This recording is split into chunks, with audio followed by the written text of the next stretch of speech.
네, 안녕하세요. 2021년 국제장애인권 컨퍼런스 제3 섹션을 시작하도록 하겠습니다. 네, 저는 오늘 사회를 맡은 탈시설 운동을 하고 있는 장애와 인권 발바닥 행동이라는 단체에서 활동하고 있는 이정아 활동가입니다. 반갑습니다. 네, 원래는 이제 오늘 이렇게 뜻깊은 자리에 함께하게 되어서 영광인데요. 오늘은 이제 인도적 지원 계획에서 기본 원칙 중에 하나로서 탈시설을 바라보는 뜻깊은 자리입니다. 그래서 그 자리인 만큼 탈시설에서 굉장히 중요한 분들이 자리를 해주셨는데요. 먼저 소개 인사를 드리고 본격적인 토론을 이어가도록 하겠습니다. 첫 번째 발제로 긴급 탈시설 기념을 한국에 최초로 좀 알려주신 중요한 단체 중에 하나입니다. 유럽 자립생활 네트워크의 이네스 블릭 사무총장님 발제를 해주실 예정입니다. 네, 두 번째로는요, 한국에서 뜨거운 탈시설 의제를 받아 안아서 국회에서 또 열심히 입법 투쟁을 하고 계시는 장혜영 정의당 국회의원님 나와서 발제해 주실 예정입니다. 그런데 오늘 부득이하게 해외 일정이 있어서 현장에는 오지 못하셨는데요. 영상으로 발제를 해주실 예정입니다. 네, 이어서 토론 첫 번째로는 서정균 주택관리공단 사장님 나오실 예정인데요. 탈시설의 어떤 필수적인 정책 중에 하나인 지역사회 주거 정책에 대해서 계획과 또 제언들을 말씀해 주실 예정입니다. 네. 또 앞선 섹션에서도 말씀을 해주셨는데 보건복지부의 새로운 신임 과장님이 오셨습니다. 장애인 정책과 최봉근 과장님 나오실 예정입니다. 오늘 정부의 탈시설 로드맵 굉장히 뜨거운 주제를 중심으로 해서 정부의 어떤 기조에 대해서 말씀해 주실 예정인데요. 많은 관심을 부탁드립니다. 먼저 첫 번째 발제를 바로 시작하도록 하겠습니다. 유럽 자립생활 네트워크의 이네스 블릭 사무총장님 준비하고 계신데요. 그래서 탈시설 권리 이행의 긴급성과 국제적인 동향에 대해서 발제해 주실 예정인데요. 네, 뜨거운 박수로 발제를 시작하도록 하겠습니다. Hi, everyone. Thank you very much for the invitation to the European Network on Independent Living to your event. I understand it's the afternoon for you. It's morning where I am. So I hope, I hope you're not too tired at this point. I will try to be sort of short and to the point. I hope you can all hear me well. I'm just waiting for the sign language interpreter. Does it work? Okay, I hope I can continue. Yes? Okay, yeah, it seems to be working. I have been asked today to talk about emergency deinstitutionalization. And I will start by saying what we mean by emergency deinstitutionalization, because there are some misconceptions about this term. And then I will talk about why we are talking about emergency deinstitutionalization now. Why is it so important? And then I will come on to some concerns we have, but also some opportunities we see to move this forward. So first of all, what is emergency deinstitutionalization? This can best be described as simply deinstitutionalization in times of emergency, in emergency situations. So we are talking about creating conditions for both persons with disabilities, but also older people to be able to leave institutions and to live in the community. We are talking about closing down institutions, and we are talking about preventing new admissions into institutions, but all during the state of a pandemic in this case, but also any other humanitarian emergency or another situation which requires a very fast, urgent response. Although this pandemic is, of course, new and it is unprecedented on so many levels, we have had situations in the past where institutions had to be closed down immediately, for example, because of a fire or another reason.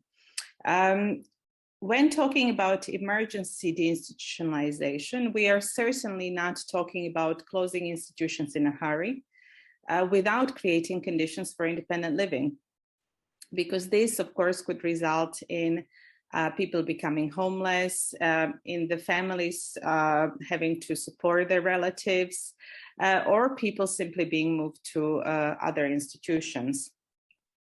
Now, my next question is, why are we talking about emergency deinstitutionalization? So I suppose we started talking about it at the very beginning of this COVID-19 pandemic, which for us in Europe was around March 2020. We started talking about it with colleagues from other disabled persons organizations, DPOs, Disability Rights International, and the Validity Foundation. And it was already clear then, even though it was the beginning of the pandemic, that it was having a disproportionate impact on disabled people living in institutions. So this was confirmed through the COVID-19 Disability Rights Monitor, also civil society initiative, which collected information from disabled people, their family members from throughout the world. And the results of this monitor, which ran through the summer of 2020, show that people in institutions were dying, that people in institutions were even more isolated from the outside world and faced tougher restrictions, that they were being denied life-saving treatment and access to healthcare, that there was a lack of personal protective equipment, lack of staff, lack of medication, and also that there was an even more severe, let's say, impact on some groups, such as children, women and girls with disabilities, and people living in rural and remote areas. In terms of the institutionalization reforms and processes, it was clear that the pandemic had slowed down any already ongoing deinstitutionalization reforms. There were very few attempts to move people out of the institutions during the pandemic. And where it did happen, it was up to the families to take back their relatives, with having the, again, the sole responsibility of taking care or supporting them. And the focus moved away from closing institutions to infection control and making institutions safer and better staffed. Also in Europe, we have seen, unfortunately, plans for additional investments into institutions as part of the COVID-19 recovery plans, and as a result of more funding being available to countries to deal with the impact of the COVID-19 pandemic. So in some ways, we are seeing a move back away from closing down institutions to making them safer in some ways, in a strange way, basically, and to making them even more controlled and isolated.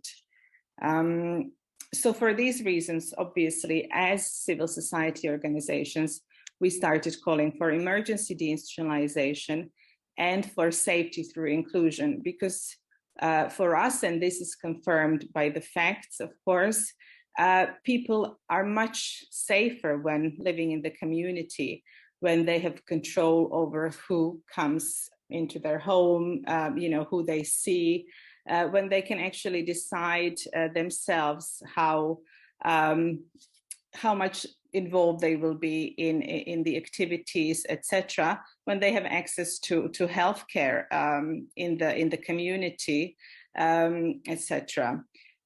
So the first outcome of our advocacy work was the establishment of the working group on deinstitutionalization by the Committee on the Rights of Persons with Disabilities. And this happened in August 2020. And this working group then announced that it would develop a set of new guidelines on deinstitutionalization building on the General Comment 5, and of course, Article 19 of the Convention on the Rights of Persons with Disabilities, and providing specific recommendations on emergency deinstitutionalization. Now, the work on the new guidelines started early this year in 2021 with the announcement of a set of regional consultations. What was different about this process, as opposed to other UN documents, was that following the example of the COVID-19 Disability Rights Monitor, it involved heavily the lived experience of disabled people and what they felt were the main barriers and enablers of deinstitutionalization and independent living. So each of the 7 regional consultations brought together over 30 speakers who focused on issues of different groups of disabled people in their countries. And I do hope that some of you also were able to take part in these important consultations. Now, my organization, ENIL, together with Disability Rights International, Validity Foundation, International Disability Alliance, Inclusion International, Disability Rights Fund, TCI Global, and the Human Rights Center at the University of Pretoria, we support this process led by the Committee on the Rights of Persons with Disabilities through the Global Coalition of Deinstitutionalization, making sure that the committee has the capacity to develop these guidelines by March 2022. There will be another opportunities for DPOs from around the world to provide input into these guidelines. This will be quite soon, during December and January, when the draft of the guidelines will be open for consultation. Now, what are our expectations of the new guidelines? So first of all, we expect that they will build on the General Comment 5 and Article 19 and provide even more clarity on what is an institution. For example, what is an institution when it comes to children, and how the process of deinstitutionalization should take place. So what should the states parties to the convention exactly do? We expect that the guidelines will provide examples of supports and services which are in line with the CRPD, including for children and older people. For example, we expect them to explain whether the use of daycare centers and sheltered workshops is in line with the convention, or whether these types of services should be included in the deinstitutionalization reforms as well. We expect the guidelines will explain what preconditions are needed for deinstitutionalization to result in independent living. So what sort of legal reforms, for example, are required? And finally, we expect the guidelines to explain how deinstitutionalization reforms can and should be implemented in emergency situations. So in what way are they different? Is this process different from the situation of a non-emergency, right? One more point in terms of the guidelines, we also expect them to bring in something new, and that is to introduce the concept of restitution and truth commissions in the context of the institutionalization. Now, just to end with a couple of concerns and basically a call on all of you of what we need to do. So at ENIL, we do fear that the post-COVID period will bring back the medical model of disabilities, whereby disabled people are seen as in need of care and protection again, not as rights holders with the right to fully participate and live included in the community. We are seeing some evidence of that in the form of, for example, the European Care Strategy, which seems to include disabled people with the highest support needs. With so many people still locked in institutions and having to also shield in their home, we fear that this will continue for a prolonged period of time. For example, while some things might provide an opportunity, like working from home, which has been embraced, during the pandemic, and it has been really helpful to many disabled people who would not be able to go into the workplace every day. At the same time, making people, for example, work from home forever could mean that no efforts are invested into making workplaces accessible or transport accessible. So it's a bit of a double-edged sword, that one. We also see a real danger of large institutions being replaced by smaller institutions under the pretext of protection. This has already been the case before the pandemic, but it could be made worse by the pandemic. We are already seeing, unfortunately, cuts to benefits and services as a way of dealing with the economic impact of the pandemic. So at the end, I would like to stress a couple of points which we as ENIL are calling for. First of all, a renewed commitment by states to independent living as set out in the Convention and the General Comment 5, and demonstrated through better allocation of funding, among other. We are calling for a re-energized disability movement with appropriate support to grassroots organizations in particular, who provide peer support and advocacy services at the local level and who have been so crucial during this convention, during this pandemic, so in supporting disabled people. We also are calling for awareness raising about the urgency of deinstitutionalization and what that involves, as the only way to ensure not only access to rights, but also safety through inclusion. And this could happen, for example, through the dissemination of the new guidelines after March 2022. And finally, we do believe that continued cooperation and exchanges at the global level are very important among organizations that promote independent living and deinstitutionalization.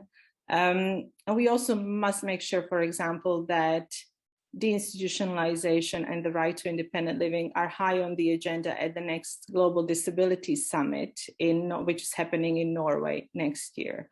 So I hope we can all work together towards that.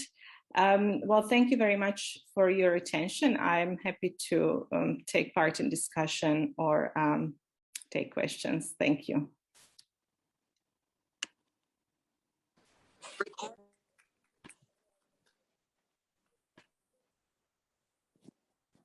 네, 감사합니다. 시설 폐쇄의 시대에서 이제 감염 통제 그리고 더 작은 시설들을 만들려는 어떤 움직임들을 말씀해 주셨고요. 관련해서 긴급 탈시설 의제들이 또한 포용을 통한 안전이라는 사회의 방향성으로 나아갈 수 있도록 방향성을 좀 명확히 제시해 주신 것 같습니다. 굉장히 감사드리고요. 네, 다음은 한국의 장혜영 정의당 국회의원님의 장애인 지역사회 통합을 위한 탈시설 관련 입법 현황에 대한 발제가 이어질 예정입니다. 아까 말씀드렸다시피 해외 일정으로 인해서 부득이하게 영상으로 참여를 해주셨는데요. 굉장히 기대되는 발제입니다. 네, 또한 박수로 맞이하도록 하겠습니다. 여러분 안녕하세요. 저는 한국의 국회의원 장혜영이라고 합니다. 이렇게 뜻깊은 컨퍼런스에서 여러분께 인사드리게 되는 것을 매우 영광으로 생각합니다. 저는 한국의 국회에서 정의당이라고 하는 정당에 소속된 비례대표 국회의원인데요.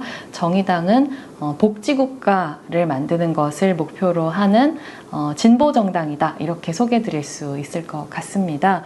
그래서 저는 정의당 소속의 국회의원으로서 대한민국 국회에서 장애인들의 인권과 존엄한 삶을 위한 여러 가지 정책, 그리고 지금은 그 중에서도 특히 장애인 탈시설 정책을 법률적으로, 제도적으로 수립하기 위한 여러 가지 노력을 기울이고 있습니다.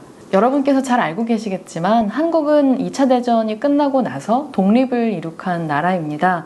물론 독립 직후에 어떤 나라가 남과 북으로 나뉘어서 전쟁을 하는 등 이런 분단의 아픔을 겪기는 했지만 그 이후에 굉장히 눈부신 경제 성장 또 그리고 민주화를 이루어낸 매우 저력이 있는 국가이기도 합니다. 근데 그런 빛나는 눈부신 경제 성장의 이면에는 어떤 어느 나라에 못지않은 세계 최고라고 말할 수 있는 정도의 심각한 여러 가지 불평등이 존재하고 있는 것도 사실입니다. 어떤 경제적인 불평등을 넘어서서 여러 사회문화적인 불평등이 있고 그 가운데에는 장애인과 비장애인 사이에 놓여 있는 굉장히 심각한 불평등도 존재하고 있습니다. 지금 대한민국 사회에 살아가고 있는 비장애인의 삶과 장애인의 삶을 비교해 볼 때 과연 그 둘이 같은 나라에 살아가고 있는 시민인가? 라는 의구심이 들 정도입니다. 제가 이렇게 장애인과 비장애인 사이에 놓인 불평등 혹은 격차의 문제를 심각하게 고민하게 된 것은 저의 개인사하고 조금 관련이 있습니다. 저는 딸 셋인 집안의 둘째 딸로 태어났는데요. 저의 1살 어린 여동생은 발달장애를 가지고 있습니다. 발달장애를 가지고 있는 동생의 가족으로서 함께 성장하는 동안 저는 저의 삶과 그리고 제 동생의 삶, 별로 나이 차이도 나지 않고 성별도 같은 저희 둘의 삶이 사회적으로 얼마나 다르게 펼쳐지는가를 보면서 이 장애인과 비장애인 사이에 놓인 여러 가지 불평등 문제들에 대해서 깊이 고민할 수 있는 계기를 갖게 됐습니다. 한국 사회에서 장애인을 포함해서 약자를 돌보는 일은 사실상 사회보다는 가정의 일이다. 이런 것이 오래된 관념이었습니다. 그리고 그 관념은 사실 지금까지도 여전히 상당히 팽배하게 유지되고 있는데요. 이렇게 장애인에 대한 돌봄이 온통 가정의 몫으로, 정확하게는 가정 내 여성의 몫으로 많이 전가되어 왔고 이런 돌봄을 감당하다가 도저히 감당할 수 없다고 느끼는 가정들이 이제 장애를 가진 가족을 근처에 있는 장애인 거주시설로 보내는 이런 일들이 한국 사회에서는 빈번하게 발생을 해왔고 저희 집도 예외는 아니었습니다. 저의 동생은 약 13살 무렵에 부모님의 결정으로 집 근처에 있는 장애인 거주시설에 보내져야 했고 그곳에서 무려 18여 년이라고 하는 긴 시간을 살아야 했습니다. 부끄러운 얘기지만 저는 그런 동생의 삶이 안타깝지만 어쩔 수 없는 것이 아닐까라는 생각을 상당히 오랫동안 하면서 살아왔습니다. 그런 저의 생각에 변화를 준 것은 오늘 이 컨퍼런스에 함께하고 계시는 또 함께하고 계시지 못한 분들도 계시지만 여러 활동가 분들과의 만남 그리고 그 만남을 통한 여러 가지 깨달음들이 있었기 때문입니다. 제가 알게 된 것은 대략 이런 겁니다. 저는 그전까지는 시설이라고 하는 것은 장애인들에게, 특히 발달장애인들에게는 언젠가 그 가족이 돌볼 여력이 없어지면 어쩔 수 없이 자연스럽게 도달하게 되는 종착점 같은 거라고 생각했습니다. 하지만 사실은 절대로 그렇지 않고 이 시설이라고 하는 것은 우리 사회가 분명히 어떤 편견 속에서 만들어 온 인위적인 과정들의 결과물이다 라고 하는 것을 알게 됐습니다. 그 인위적인 결정들이라는 것은 철저하게 비장애인 중심으로 만들어져 온 이 사회에서 장애인들이 잘 적응하지 못할 때 불행하게도 우리 사회는 이 사회를 개선하는 것이 아니라 그렇게 적응하지 못하는 장애인들을 격리하고 분리하는 방식으로 대응해 왔습니다. 그리고 그런 분리주의, 격리주의의 말하자면 끝판왕이 바로 우리가 지금 마주하고 있는 시설입니다. 어떻게 말하면 통합을 위해서 써야 할 에너지를 분리를 위해서, 격리를 위해서 허비해 왔다라고 하는 뼈아픈 반성도 가능할 거라고 생각을 합니다. 탈시설이라는 것은 바로 이러한 잘못된 판단, 그리고 그 판단 위에 수행된 정책을 바로잡는 결정입니다. 이제는 비장애인 중심으로 설계된 사회에서 장애인을 배제하는 것을 정책의 중심에 두는 대신 반대로 비장애인 중심으로 만들어져 온 사회를 장애인도 함께 살아갈 수 있는 곳으로 변화시키자라는 방향성이 바로 탈시설이 갖고 있는 방향성입니다. 지금까지는 가정에만 부과되어 왔었던 이런 돌봄의 책임을 이제는 사회가 나서서 적극적으로 짊어지겠다라고 하는 선언이라고 얘기할 수도 있을 겁니다. 사실 안타까운 얘기지만 이런 시설 중심의 정책, 통합보다는 분리, 격리에 치중해 왔었던 정책들에 수많은 시민들, 그리고 정책 위반자들, 그리고 장애 가족들이 익숙해져 있는 것도 사실입니다. 그래서 여기에 변화를 가져오기 위해서는 이제 시설 사회에서 탈시설 사회로 나아가기 위해서는 많은 사회 문화적인 그리고 중요하게도 정치적인 노력이 필요합니다. 현재 한국에는 약 1,500개 정도의 장애인 거주시설이 운영되고 있고요. 이 안에 약 29,000여 명 정도의 장애인들이 살고 있습니다. 그 가운데 80%가 발달장애를 가지고 있는 시민들이고 또 연령으로 따지자면 약 80%가 대략 20대에서 40대에 분포하고 있는 이제 그런 형국입니다. 그리고 이렇게 시설에 입소를 신규로 하는 연령대 가운데 가장 많은 비율을 차지하는 것은 다름 아닌 20대입니다. 말하자면 학령기가 끝날 때까지는, 학교를 다닐 수 있을 때까지는 어떻게 해서든지 가정 안에서 돌봄을 제공받고 지역사회의 일부로서 살아왔었던 청년 장애 당사자들이 학교를 졸업한 이후에는 이 지역사회에서 자신이 속할 수 있는 곳을 찾지 못해서 어쩔 수 없이 시설로 보내지고 있는 이런 상황을 추측해 볼 수 있는 것이죠. 그래서 한국처럼 대학 진학률이 높은 나라에서 단적으로 말하자면 수많은 비장애 청년들은 고등학교를 졸업하면 대학을 가지만 수많은 발달장애 청년들은 고등학교를 졸업하면 시설로 보내지는 상황이다. 이렇게도 이야기할 수 있을 거라고 생각합니다. 이렇게 보내진 시설에서의 삶이라는 것이 어떤 것인지에 대해서 그 안에서 어떤 종류의 구조적인 인권 침해 혹은 자유에 대한 박탈이 일어나고 있는지는 사실 이번 컨퍼런스를 통해서 컨퍼런스에 존재하는 다른 발제와 토론들을 통해서 충분히 더 알게 되실 수 있을 겁니다. 그래서 저는 이번 발제에서는 어떤 일반적인 시설 안에서의 삶보다는 특히나 이 코로나19 팬데믹 상황에서 시설에서의 삶이라는 것이 얼마나 적나라하게 그 취약성을 드러내는지에 대해서 중점을 두고 말씀을 드리려고 합니다. 이 코로나19로 한국에서 처음 발생한 사망자는 다름 아닌 청도 대남병원이라고 하는 이름의 지역에 있는 폐쇄 정신병동에서 무려 20여 년을 살아온 정신장애 당사자입니다. 당시에 60세가 넘은 노인이었고 이미 너무나 취약한 건강 상태에서 코로나19에 걸려서 돌아가시게 된 것이었는데요.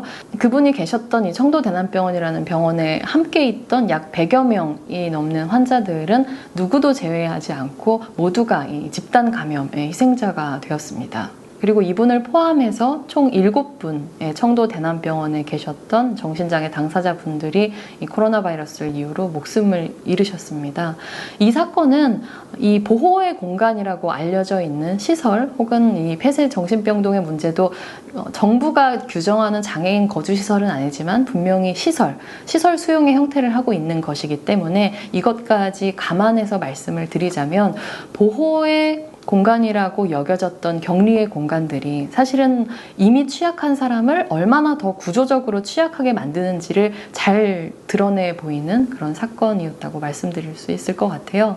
이뿐만 아니라 저희 의원실에서 분석한 자료에 따르면 이런 장애인 거주시설에 살고 있는 사람들이 코로나19 바이러스에 감염될 확률은 전체 인구 평균 기준으로 코로나 바이러스에 걸릴 확률에 비해서 무려 4배나 높은 것으로 드러났습니다. 아무래도 이 좁은 공간에서 여러 사람들이 밀집해서 생활을 해야 되는 시설 공간의 특성상 어떤 이 방역의 기본이라고 할 수 있는 사회적 거리두기를 비롯한 여러 가지 조치들이 원활하게 수행되지 못하는 상황이 있었기 때문에 시설이라고 하는 공간이 집단 감염에 매우 취약한 공간으로서 존재하게 된 것이죠. 그런데 놀랍게도 이렇게 시설을 중심으로 한 집단 감염의 우려가 확산됐을 때 대한민국 정부가 내린 선택은 만약에 이런 시설에서 코로나19 확진자가 발생할 경우에는 그 시설 자체를 코호트 격리한다 라고 하는 것이었습니다. 실제로 내려졌어야 하는 것과는 정반대의 지침이 내려진 것이죠. 이것은 그 자체로도 매우 인권 침해적인 결정이었지만 방역의 관점에서 봤을 때도 굉장히 어리석은 결정이었습니다. 이런 정부의 코호트 격리 조치가 무색하게 장애인 거주시설에서의 집단 감염은 사실상 계속되었습니다. 시설에 살고 있는 장애 당사자들은 외출을 금지당했지만 정작 그곳에서 일하고 있는 분들은 시설과 지역사회를 왕래하면서 생활을 했기 때문에 그 과정에서 감염이 일어났고 있었고, 하지만 여전히 그 코호트 격리 조치가 시행되고 있었기 때문에 그 안에서 외출을 금지당한 장애인 분들은 속수무책으로 집단 감염에 노출될 수밖에 없는 상황이 계속 반복됐던 겁니다. 이런 상황을 개선하기 위해서 제가 발의를 한 법이 바로 긴급탈시설법이라는 이름의 법안인데요. 정부의 조치하고는 정반대의 내용을 담고 있습니다. 어떤 시설에서 코로나19에 감염된 사람이 발생할 경우에 그 시설에 있는 다른 사람들을 다 지역사회로 이렇게 각각 충분한 방역 조치를 할 수 있는 공간으로 분리할 것을 의무화하는 내용을 담고 있는 법안이고요. 그렇게 분리했었을 때 필요한 서비스를 정부와 지자체가 확실하게 제공할 수 있어야 한다라는 내용을 담고 있는 겁니다. 그래서 이것은 코로나19라고 하는 위기를 어떤 그 위기에 대처하는 것을 넘어서서 이 탈시설이라고 하는 명확한 정책의 방향을 좀 더 수월하게 만들기 위한 일종의 위기를 기회로 전환시킨다라고 하는 의도까지도 담고 있는 법이었습니다만, 안타깝게도 아직까지 국회에서 심도 깊게 논의되고 있지는 못한 상황입니다. 이 장애인 긴급 탈시설법 이외에도 지금 대한민국 국회에는 이 탈시설 정책에 있어서 굉장히 중요한 2개의 법안이 발의되어 있는데요. 먼저 그 중에 탈시설 지원법에 대해서 설명을 드리도록 하겠습니다. 탈시설 지원법은 벌써 지난해 12월 10일 세계인권선언의 날에 대한민국 국회 300명 중에서 무려 68명의 의원들이, 그 중에 저도 포함이 되어 있습니다, 공동 발의를 한 법안이고요. 무엇보다도 이 법에서 중요한 점은 바로 이 탈시설이라고 하는 것을 법률적으로 정확하게 규정했다라고 하는 겁니다. 이 탈시설 지원법이 규정하고 있는 탈시설의 개념은 이것입니다.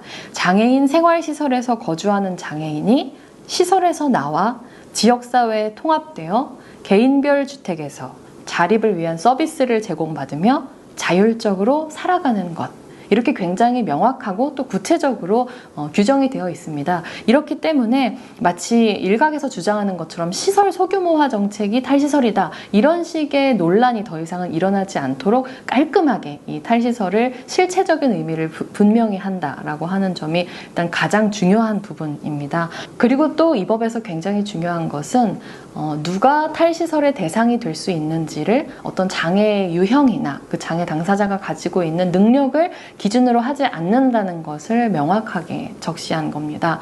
장애인 탈시설 정책에 대해서 이야기하면 많은 분들께서, 시민들뿐만 아니라 많은 정치인들이 이렇게 반응을 합니다. 장애가 경한 분들이라면 탈시설이 가능하겠지만 중증 장애인들의 경우에는 시설이 필요하지 않느냐라는 식의 얘기를 하는데요. 이 탈시설 지원법은 그것이 아니라 누구라도, 인간이라면 누구나 지역사회에서 존엄하게 살아갈 권리가 있고, 장애의 유형이나 정도는 결코 탈시설이 가능한지 그렇지 않은지를 가릴 수 있는 기준이 될 수 없다라고 하는 것을 명확히 하고 있습니다.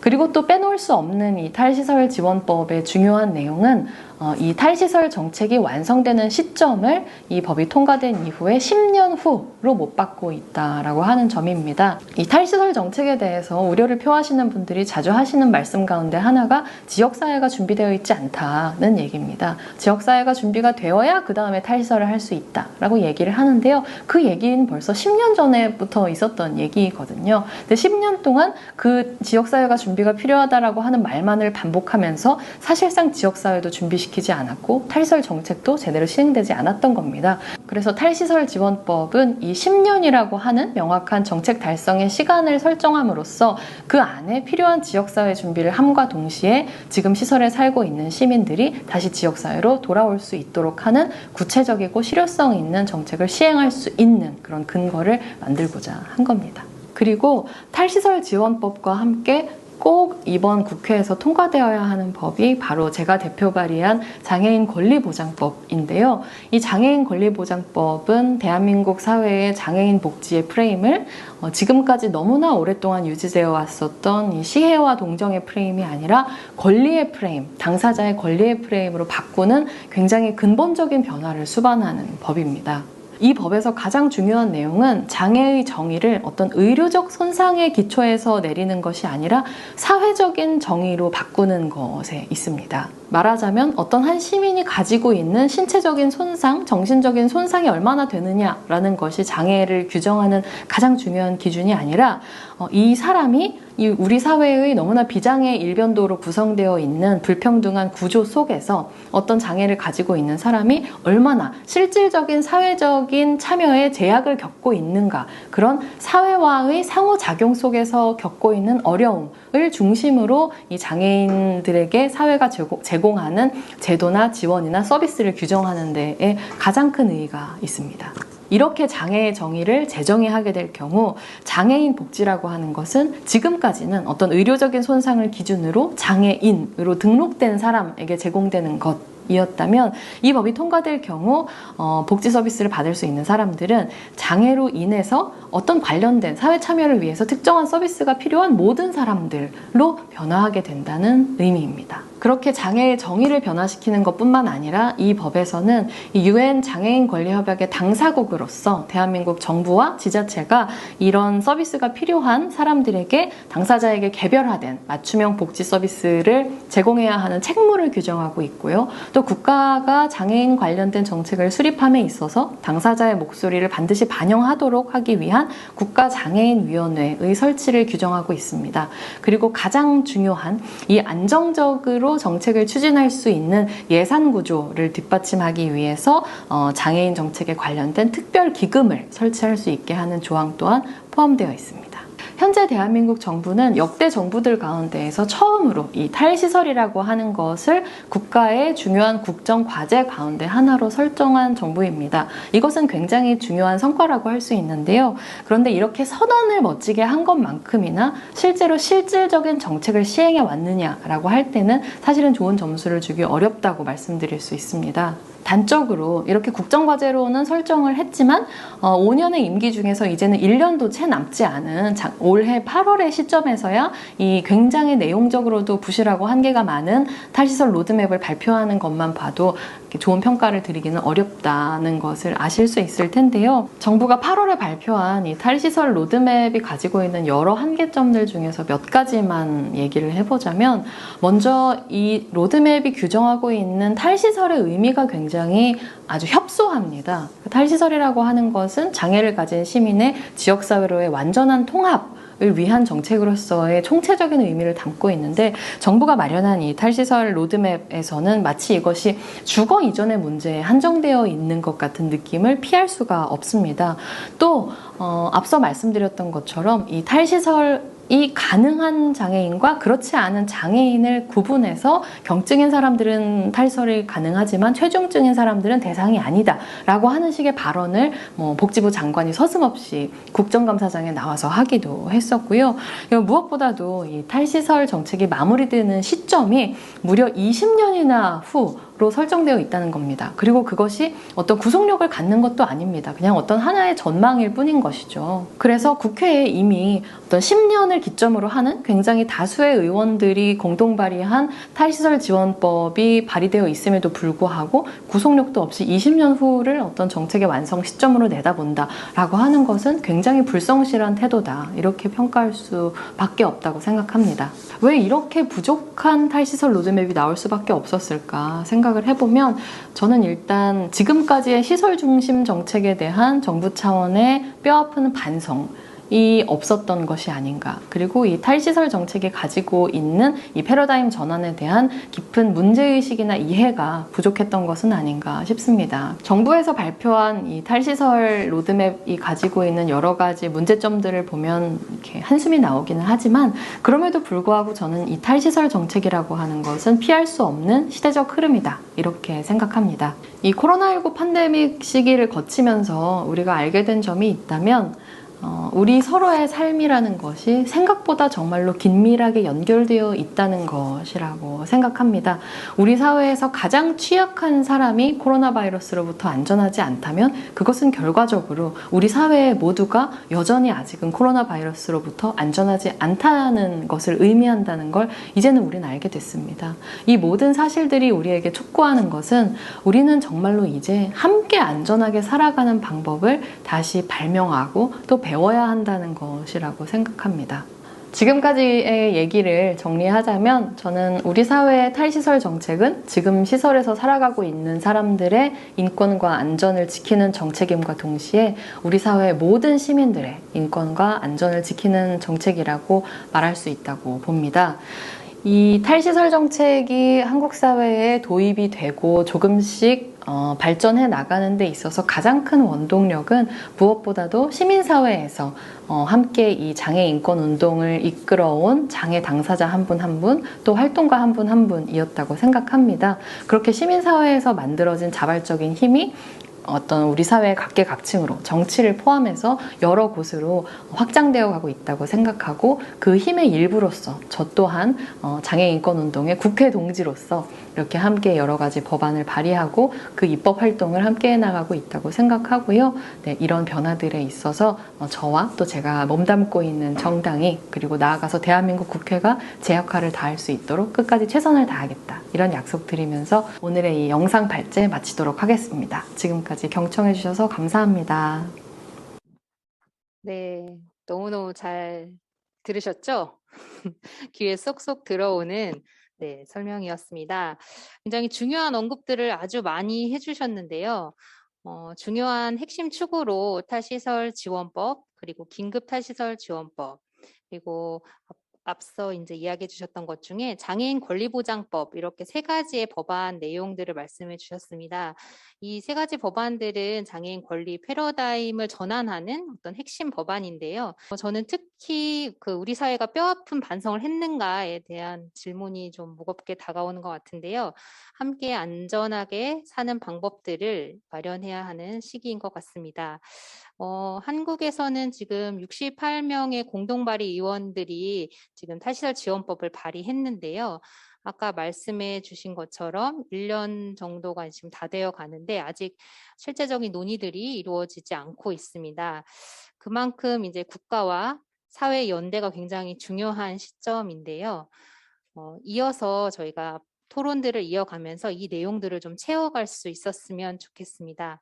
이어서 토론을 하겠는데요. 먼저 그 주택관리공단의 서종균 사장님께서 나오셔서 탈시설의 주요한 축이라고 할 수 있습니다. 주거 지원 방안을 중심으로 한 토론을 해주실 예정입니다. 제가 오늘 토론으로 말씀드릴 내용은 장애인 주거 정책이 어떤 상태이고 그리고 또 앞으로 어떻게 가야 되나 이걸 말씀을 드릴 텐데, 우리 사회에서 아까 사실 지역 사회가 탈시설을 위한 준비가 되지 않았다라고 장혜영 의원님 이야기하셨는데, 누가 그렇게 이야기했나 이렇게 생각을 해보면 그 중에서 한 일부는 주거 정책을 만들거나 이행하는 사람들이 아니었나 하는 생각이 좀 듭니다. 그러니까 주거 정책이 자립생활을 지원하기 위해서 충분히 발전하지 못한 것, 이게 중요한 원인 중에 하나였고, 아직까지 주거 정책을 만드는 사람들의 생각도 자립생활을 갖다 충분히 고려하지 못하고 있는 듯합니다. 어쨌든 그런 현황을 말씀드리고 우리는 어떤 정책이 앞으로 필요한가 이런 내용들을 언급하도록 하겠습니다. 먼저 현황을 말씀을 드리면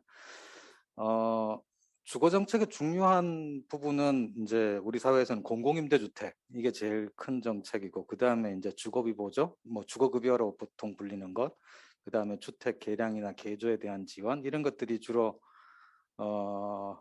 상대적으로 시장에서 자기 주택을 마련하기 어려운 분들을 위한 지원하는 제도들입니다. 이 안에 장애인과 관련한 내용들이 부분적으로 이렇게 포함이 되어 있습니다. 그래서 어떤 분들은 이런 제도를 활용을 해서 조금 도움을 받기도 하고, 어떤 분들은 그런 도움을 받고 싶지만 여전히 배제되고 있고, 하여튼 그런 현상들이 나타나고 있습니다. 먼저 공공임대주택 같은 경우는 장애인들에게 조금 더 유리한 조건에 입주할 수 있는 여건을 제공하기도 하고, 그게 이제 영구임대나 매입임대, 전세임대 같은 경우가 조금 소득 조건을 완화해서 적용합니다. 그 다음에 또 공공임대주택의 그 일정 비율을 장애인에게 특별하게 공급을 하기도 합니다. 예를 들어 이제 그 국민임대주택, 뭐 장기전세 주택 이런 것들은 그렇게 해당이 됩니다. 그것 말고도 이제 건설형 공공임대주택 중에서 일부는, 그러니까 아파트를 지을 때 일부는 주거약자형 주택이라고 해서 그러니까 접근성이 이렇게 보장되는 그런 주택들을 짓고 그거를 노인이나 장애인에게 배분을 하기도 하고 하여튼 그런 종류의 주택들이 있습니다. 그렇지만 그 안에서 이제 뭐 있는 것만큼 이제 그게 있다고 해서 사실 다 그런 주택을 이용할 수 있는 수준은 아니고요. 그리고 또 그걸 이용하는 과정에서 여러 가지 문제들이 나타나고는 합니다. 예를 들면 어떤 주택에 입주를 하라라고 이렇게 통보를 받았는데 그 주택에 막상 가보니까 휠체어가 돌아가지 않고 너무 좁고 그리고 또 개조가 어떤 집은 되는데 어떤 집은 안 되고 이렇게 해서 그 집에 입주하기를 포기하는 경우들을 그런 경우들이 왕왕 발생하곤 합니다. 그다음 두 번째 주택 개조와 관련한 정책은 이 이제 장애인 등이 주택이 생활하기가 좀 불편할 때 그거를 자기의 필요에 따라서 이렇게 고칠 수 있는 지원 정책인데 이 정책은 보편적으로 제공돼야 되는데 그렇지 못한 것이 한계인 것 같습니다. 여기서 보편적으로 제공돼야 된다는 말은 필요한 사람이 요청을 하면 그 사람이 필요한 시기에 그 자원이 제공이 돼야 되는데 그렇지 못합니다. 뭐 여러 가지 이유가 있는데 그 정책에 투입되는 자원이 너무 작아서 이제 돌아가는 사람들이 몇 명 안 됩니다. 그리고 이제 그렇다 보니까 연초에 이렇게 신청을 해야지 들어가지 뭐 한 7월, 8월 이렇게 이사 가는 사람들이 그런 서비스를 받을 수는 없는 상황입니다.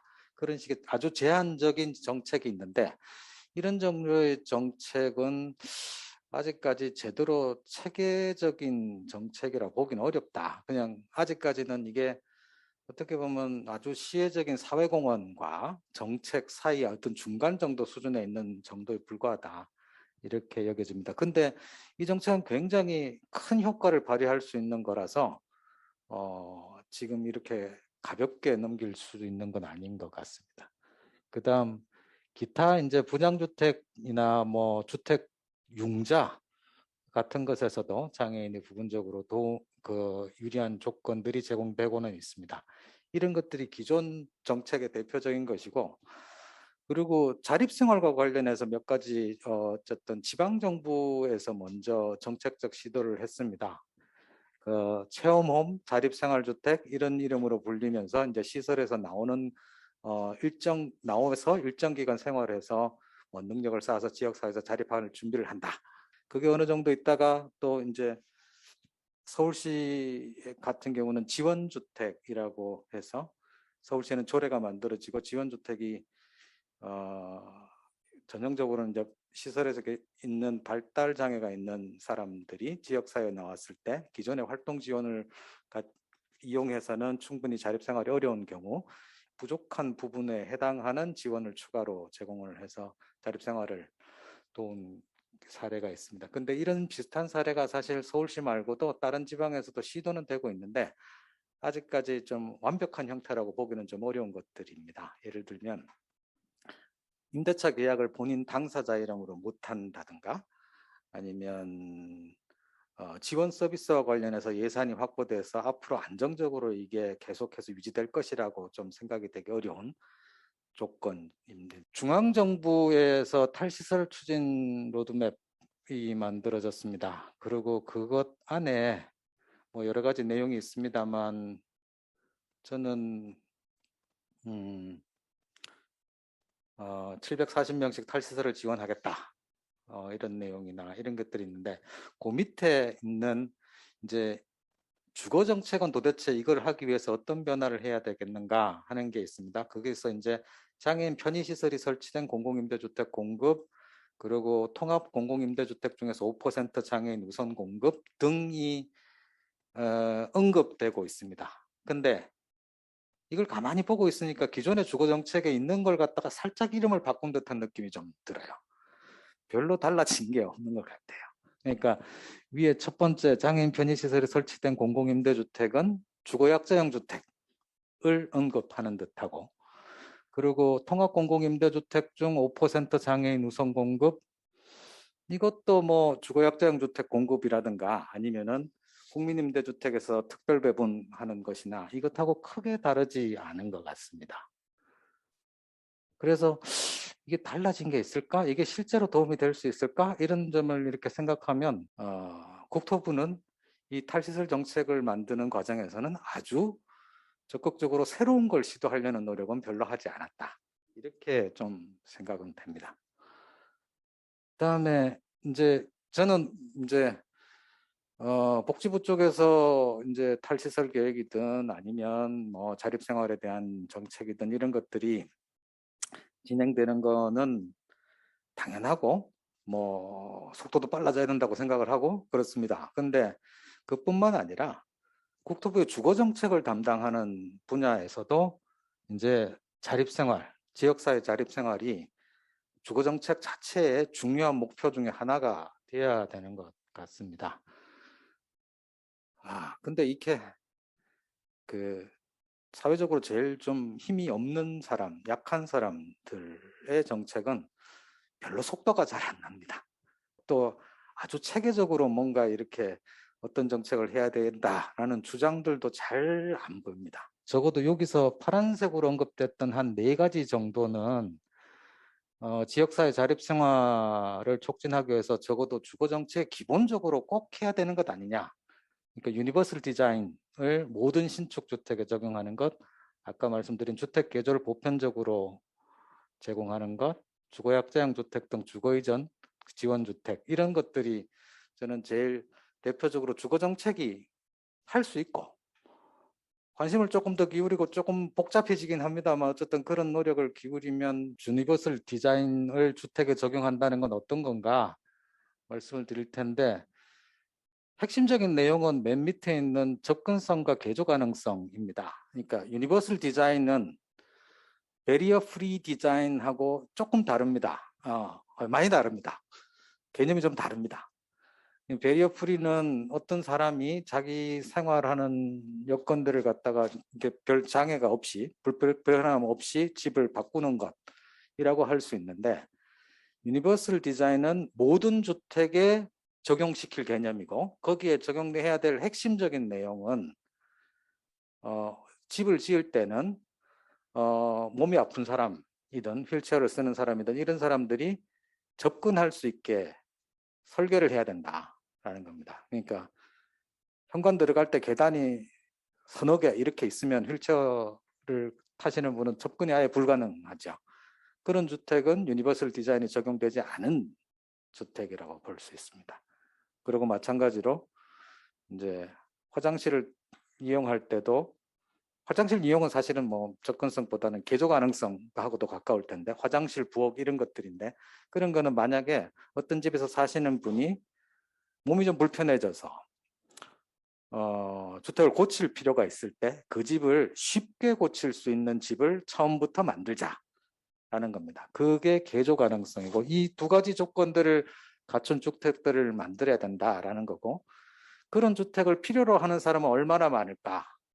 저는 현재 모든 가구의 한 20% 정도는 그런 주택을 필요로 하는 것 같습니다. 그리고 우리 사회 고령화 속도라든가 뭐 이런 것들을 고려할 때 굉장히 많은 사람들이 이런 주택들을 앞으로 필요로 할 테고, 근데 이런 여건들이 갖추어진 집이 우리 사회는 그렇게 많지 않은 것 같아요.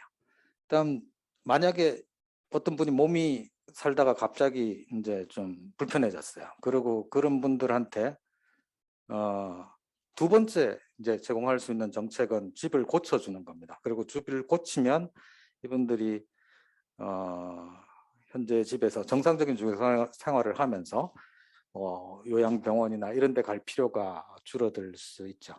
그래서 주택 개조 정책을 보통 이제 고령화를 경험한 사회는 건강과 관련한, 보건과 관련한 이제 국가 재원을 갖다가 절감하기 위해서 굉장히 효율적인 정책 투자다라고 생각을 하고 있습니다. 근데 이 정책을 저는 대폭 확대하면, 제 생각에는 대충 이 부분에 투자되고 있는 자원을 한 10배에서 20배 정도 확대하면, 그게 이제 저한테는 중앙정부 예산을 한 1,000억 원 정도 배분하고 지방정부 예산을 부분적으로 여기다 결합을 하면 거의 대부분의 주택 개조에 대한 필요를 정부가 충당할 수 있고, 그다음 주거이동과 관련한 지원은 저는 공공임대주택을 잘 활용을 해서 어떤 사람이 이제 주택 개조가 필요할 거다라고 해서 이제 그 집을 가봤는데 뭐 이렇게 계단을 갖다가 한 몇 개 올라가거나 내려가거나 해서 그 집을 고쳐서도 그 집에서 계속해서 사는 게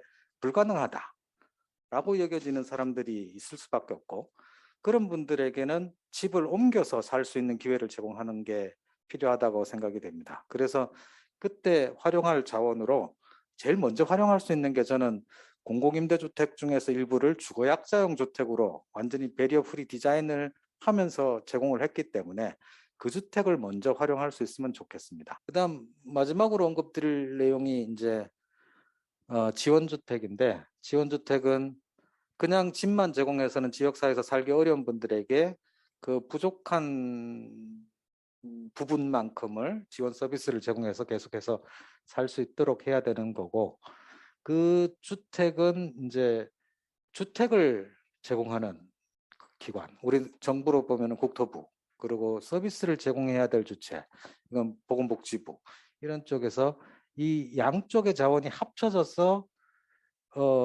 실행이 돼야 될 정책입니다. 근데 이 정책이 그 양쪽의 자원을 갖다가 이렇게 잘 계획을 하는 게 그렇게 만만치 않기 때문에 결국은 제도가 필요하다라고 여겨져서 지원주택과 관련한 제도들을 만들기 위한 노력을 현재는 하고 있습니다. 지원주택에서 제공되는 서비스는 주거유지 지원 서비스인데, 이건 뭐 지원주택에 붙어서 이렇게 거기 사는 사람들에게 제공되고는 합니다만, 어쨌든 최대한 자기결정권, 뭐 이런 사회통합 이런 것들을 촉진하기 위한 방식으로 결합이 돼야 될 거다라는 거고요.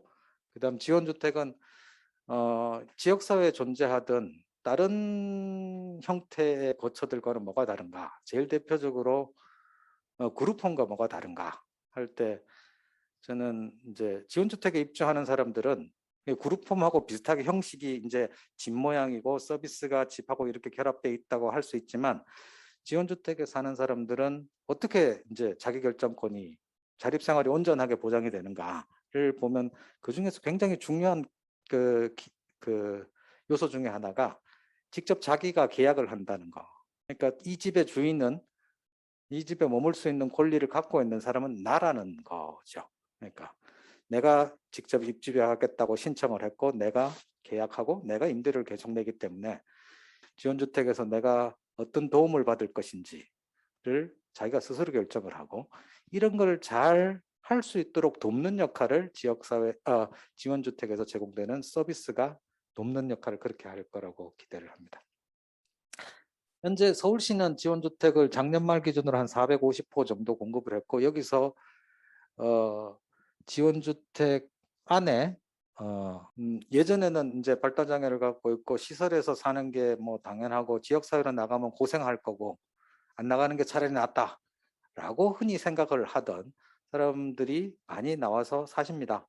살면서 여러 가지 인생에서 새로운 경험들을 하십니다. 물론 자기가 먹고 싶은 짜장면도 자기가 원할 때 먹을 뿐만 아니라, 여기는 밤 새벽에 노래방을 가서 신나게 노래를 부르기도 하고, 아이패드를 사서 이제 자기가 그리고 싶은 인생에서 새로운 경험 같은 것들을 하신다라는 이야기고요. 그리고 특히 지원주택은 아까 코로나 뭐 긴급한 탈시설 언급됐습니다만, 모두 여러 나라에서 시설에 대한 대안이 뭔가 이런 고민들이 있고, 그거는 결국은 지역사회에서 독립적인 주거를 갖다 확보하는 것이고, 지역사회에서 독립하기 위해서 특히 우리가 기존에 갖고 있는 사회 서비스, 활동 지원 등으로는 자립생활이 아직까지 어려운 상태에 있는 분들을 지원주택을 통해서 그런 것들이 가능을 할 것이다. 빨리 그것들을 좀 신속하게 제공을 하고 탈시설의 속도를 높여야 될 이유가 있다라고 생각이 됩니다. 그리고 이런 것들을 하기 위해서 제도 재원을 지금 장애인 고령자를 위한 주거약자법을 고치는 것, 그리고 또 서비스와 관련해서는 주거 유지 지원 서비스법, 이것들을 제정하기 위한 노력들을 현재 추진하고 있습니다. 법안은 제안은 됐고 아직까지 이것도 역시 다른 탈시설과 관련한 법률과 비슷하게 상임위에서 논의가 되고 있지는 아직 않은 상태입니다. 이상입니다. 감사합니다.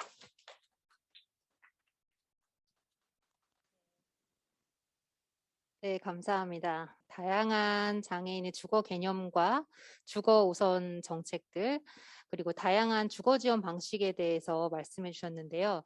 어떤 예산이나 주거의 문제뿐만 아니라 어떤 섬세한 정책적인 지원이 필요하다는 내용이었던 것 같습니다. 이제 앞으로 장애인의 주거에 있어서 공공성이라든지 지역을 아우르는 보편성을 확보하고 세심한 주거 지원 계획들이 좀 수립될 수 있었으면 좋겠다는 생각이 많이 들었는데요.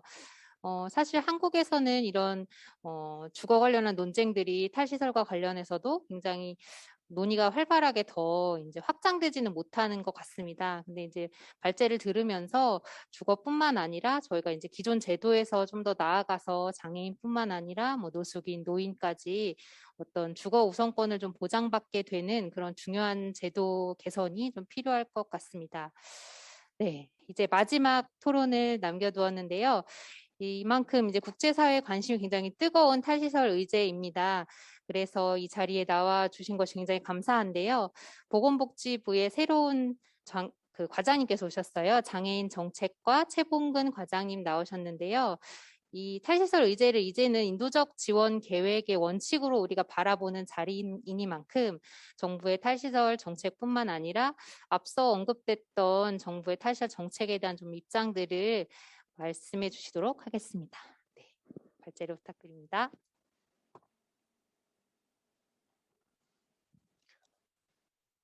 네, 안녕하십니까. 저기 소개받은 보건복지부 장애인정책과장 최봉근입니다. 일단 이번 주 월요일부터 장애인정책과장으로 근무하게 됐고요. 오늘 토론으로 되어 있는데 제가 이제 지난 8월에 이제 수립됐다고 하는 로드맵의 내용을 설명드리는 거는 맞지 않는 것 같고요. 일단 그냥 간단하게 설명드리면 저도 뭐 내용을 자세하게 아직까지는 인지하고 있지 못해서 그냥 간단하게만 설명을 드리면 일단 주거를 선택할 권리 이 내용과 그다음에 지역 사회에서 자립할 수 있게 하기 위해서 6가지 분야의 주요 과제들을 일단 만들어서 수립을 했다고 알고 있고요. 이 내용들을 이제 이행하기 위해서 시범 사업을 하고 이제 본격적으로 이제 4년이죠. 4년부터 추진하겠다라고 되어 있는 것으로 알고 있습니다. 이제 앞에서 발제해 주셨던 분들 여러 가지 지적들이 있으셨는데요. 일단 어떤 권리 주체로서 인정하는 부분 이 부분이 좀 약한 부분이 있는 것 같다. 그리고 이제 시간 계획이 너무 뭐라 그럴까 많이 늘어져 있다라는 부분, 그리고 이제 주로 주거에 한정하고 있다, 이런 이제 지적들이 있으신 걸로 알고 있는데요. 일단 제가 이해하기로는 당연히 그런 부분들은 부족한 부분들이 있겠죠. 근데 오로지 주거에만 한정하고 있다라든가 이런 부분은 아닌 것 같고요. 앞으로 이제 시범 사업을 통해서 이 로드맵 을 어떻게 세부적으로 이행할 거냐, 이 부분을 이제 수립을 해야 될 텐데요. 그 과정에서 이제 부족하다라고 말씀 주셨던 부분들은 최대한 보완할 수 있는 방법이 있는지 고민하고 방법을 찾아보도록 하겠습니다. 그리고 일단 주셨던 말씀들이 뭐 이것도 부족하고 저것도 부족하고 이렇게 말씀 주셨던 부분들이 질책이라고 이해하지 않고 방향을 주셨다고 이해를 하고 그렇게 업무를 진행하도록 하겠습니다. 예, 이상입니다. 네, 감사드립니다. 앞서 월요일 날부터 이제 출근을 하셨는데요. 너무 감사드리고 어쨌든 이 탈설 로드맵이 보완 지점들이 분명히 필요하고 그런 의견들을 잘 수렴해서 진행하시겠다는 말씀, 중심 기조를 말씀해 주셨습니다. 다시 한번 감사드립니다. 이제 국제장애인권 컨퍼런스 세 번째 섹션 탈시설 주제에 대한 모든 발제와 토론을 마쳤습니다.